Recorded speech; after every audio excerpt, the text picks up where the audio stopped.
یہاں اتنے خاکے بن گئے اور تم کہتے ہو تہذیبوں کے ٹکراؤ. حضور تو آئے ہی تہذیبوں کے ٹکراؤ کے لیے ہیں.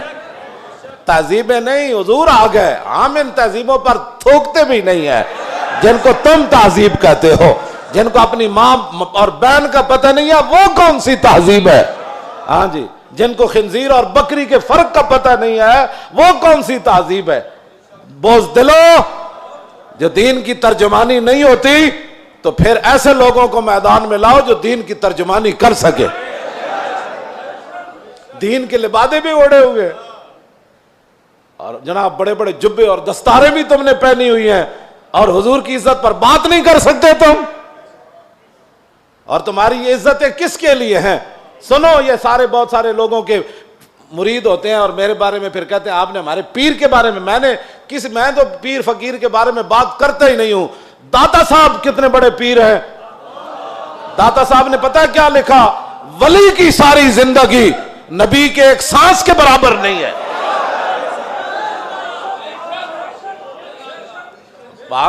صرف نبی کے بعد امام الانبیاء کے تو خلق سے اولیاء. یہ داتا صاحب کشف المحجوب وچ لکھی گل ہن گل کرو تسی.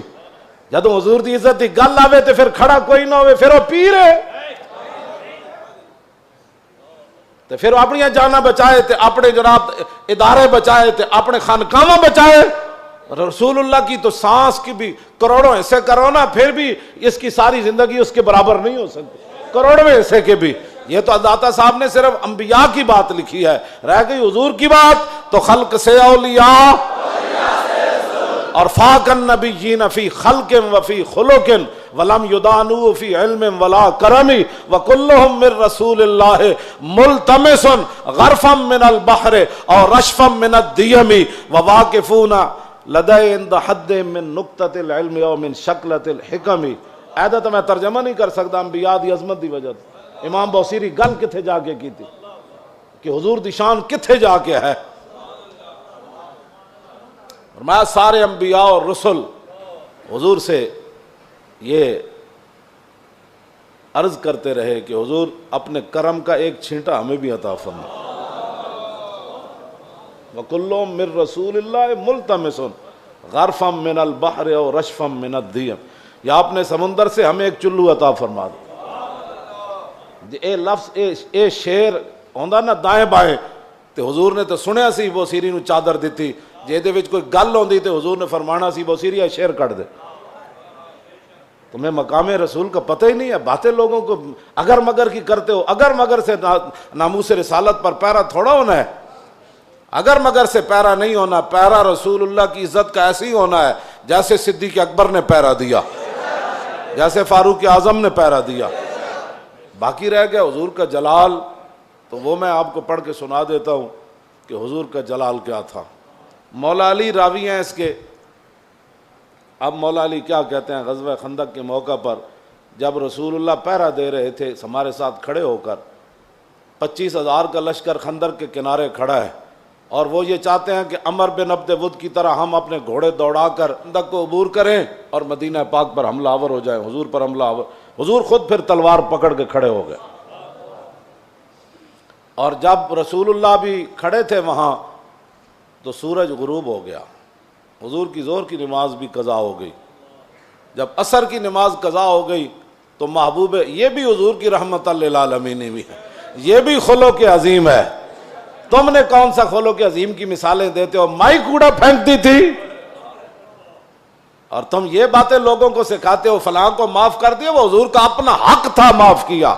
امتی کو حق نہیں بنتا کہ وہ حضور کی طرف سے خود منصف بن کے لوگوں کو معاف کرتا رہے. یہ قیامت کو فیصلے ہوں گے کہ رسول اللہ نے کس کو معاف کیا اور کس کو معاف نہیں فرمایا. ہم کون ہوتے ہیں حضور کے حق معاف کرنے والے؟ اب جب سورج غروب ہو گیا تو ذرا سنیں حضور کا دعائے جلال کیا تھی. یہ میں اس لیے سامنے پڑھ رہا ہوں تاکہ لوگوں کو پتہ چلے کہ بھائی جو ہم باتیں کرتے ہیں نا وہ غیرت والی باتیں لوگوں کو ہضم کیوں نہیں ہوتی. وہ چاہتے ہیں کہ فرانس حضور کے خاکے بھی بنائے اور ہم مذمت کر کے فارغ ہو جائیں, اور ان کے اندر اتنی غیرت ہو کہ ان کے صدر کے خلاف بات ہو تو وہ اپنا سفیر واپس بلا لیں. عالم تسا کی حضور دا کلمہ پڑھیا او 55 ملک ہو یا 56 ملک ہو، ایدا ایک جواب دیو تسا رسول اللہ دا کی کلمہ پڑھیا؟ صرف انہیں اتنی گل کی تھی یہ صدر دا دماغ خراب ہے، یہ صدر دا دماغ خراب ہے۔ اردگان اے گل کی تھی، انہوں نے غیرت آئی، انہوں نے اپنا سفیر بلا لیا تے رسول اللہ تے گھر دے بھی انہوں نے خاکے بنائے۔ تساں کی غیرت کی تھی؟ اور جڑے غیرت دا سی سبق دین دیا تسی فرانس دے خلاف ساڑھے مسیطہ تے حملے کرنے ہو، علماء دے تسی جلوس بند کیتے، نہیں جی اجازت نہیں ہے، حالات نہیں ٹھیک۔ اور کیڑے حالات اسی بنائے؟ تساں بنائے حالات خراب، تساں یہود و نصارہ دی ایجنٹی کی تھی، تساں چوڑی بار بھیجی اور تساں چوڑی بار بھیجی، اور پھر تم نے اس پر فخر بھی کیا، تم نے اس پر فخر بھی کیا۔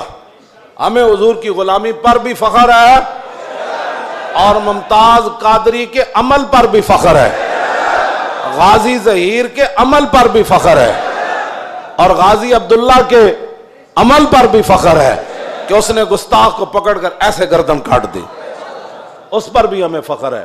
اور فرانس کے اندر جو کچھ مسلمان اپنی بساط کے مطابق گستاخان کے خلاف کر رہے ہیں، ہمیں اس پر بھی فخر ہے، ہمیں اس پر بھی فخر ہے، ہمیں اس پر فخر ہے، ہم ان کے ساتھ ہیں۔ تم گستاخ کو چھوڑ کر کہتے ایک چھوٹے سے گروہ تھا اور ہم نے اس کو اندر کر دیا اور چوڑی کو چھوڑ دیا، تم نے اس پر فخر ہے اور اس فخر پر قائم رہنا، دنیا میں بھی قائم رہنا ہے تم نے اور قبر میں بھی قائم رہنا ہے، کل حشر میں بھی تم نے اس پر قائم رہنا ہے۔ اور ہم دنیا میں بھی قائم کھڑے ہیں کہ ممتاز قادری کے ساتھ کھڑے ہیں، ہم تمام غازیان اسلام کے ساتھ کھڑے ہیں، ہاں جی تمام محافظان ناموس رسالت کے ساتھ کھڑے ہیں، ہمیں اس پر فخر ہے، اور ہم کل قبر کے اندر بھی ہمیں اس پر فخر ہے، اور کل قیامت والے دن تو پھر بات ہی رسول اللہ کی ہے۔ حضور کا جلال دیکھیں، حضور کا جلال دیکھیں، حضور نے کیا فرمایا جب سورج غروب ہو گیا تو عن علی، مولا علی کہتے ہیں ان رسول اللہ صلی اللہ علیہ وسلم قال یوم الخندق ملا اللہ بیوتہم وقبورہم نارا کما شغلونی عن الصلاۃ الوسطی حتی غابت الشمس۔ مولا علی فرماتے ہیں جب سورج بالکل قریب جا پہنچا اور غروب ہونے کے جب قریب ہوا تو حضور نے اس وقت کیا فرمایا؟ یا اللہ انہوں نے ہمیں عصر کی نماز نہیں پڑھنے دی، اب ان کا کیا علاج ہے؟ یا اللہ ان کے گھر بھی ان کی قبریں بھی آگ سے بھر دے۔ یہ بھی تو بتاؤ نا خلق عظیم، یہ بھی لوگوں کو بتاؤ۔ کہتے حضور نے یہ جملہ فرمایا ادھر سورج غروب ہو گئے، تو یہ بھی بتاؤ کہ رسول اللہ نے کیا بات فرمائی پھر اس موقع پر۔ یہ تم نے حدیثیں سنائی ہوتی نا تو کسی کافر کی جرت نہیں تھی کہ وہ حضور کے بارے میں بات کرتا۔